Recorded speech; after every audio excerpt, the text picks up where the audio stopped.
ہماری امی جان ام المومنین سیدتنا عائشہ صدیقہ رضی اللہ تعالی عنہا فرماتی ہیں کہ میں نے پیارے آقا صلی اللہ علیہ وسلم سے پوچھا عورت پر سب سے بڑا حق کس کا ہے؟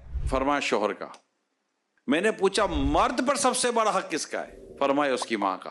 یہاں پر ایک کنفیوژن کو تھوڑا سا میں حل کر دوں کہ یہ عورت کو ہی کیوں ماتحت کیا گیا ہے۔ آپ غور کریں، عورت سے مراد یہاں بیوی ہے جو اس کو ماتحت دیا گیا، ماں کو ماتحت نہیں دیا گیا، حالانکہ ماں بھی عورت ہے، لیکن کیا بیٹا ماں پر فوقیت رکھتا ہے؟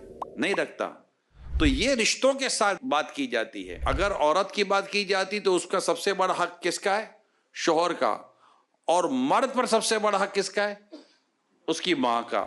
حضرت حسین بن محسن رضی اللہ تعالیٰ عنہ اپنی پھوپھی کے بارے میں بیان کرتے ہیں کہ وہ کسی کام سے پیارے آقا کی خدمت میں حاضر ہوئیں۔ جب رسول اکرم صلی اللہ علیہ وسلم نے ان کی حاجت پوری کر چکے، ان کی ضرورت پوری فرما چکے، تو ارشاد فرمایا کیا تم شوہر والی ہو، یعنی تم شادی شدہ ہو؟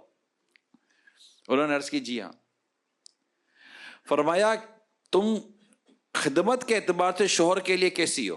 عرض کی جو کام میرے بس میں نہ ہو اس کے علاوہ میں ان کی خدمت میں کبھی کوتاہی نہیں کرتی۔ تو رسول پاک صلی اللہ علیہ وسلم نے ارشاد فرمایا اس بارے میں غور کر لینا کہ شوہر کے اعتبار سے تمہارا کیا مقام ہے، کیونکہ وہی تمہاری جنت اور دوزخ ہے۔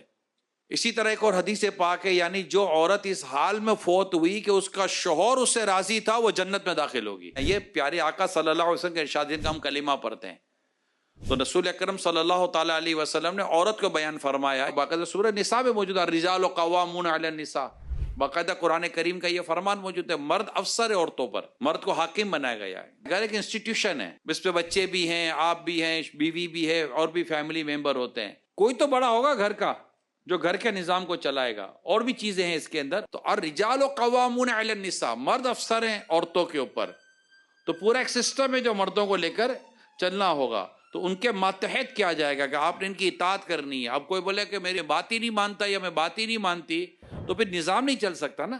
تو نظام چلانے کے لیے کسی کو تو ایڈمنسٹریٹر بننا پڑے گا، کسی کے ہاتھ میں تو رول آف لا دینا پڑے گا، آپ اس کو چلا سکتے ہیں اور آپ اس کو چلائیے۔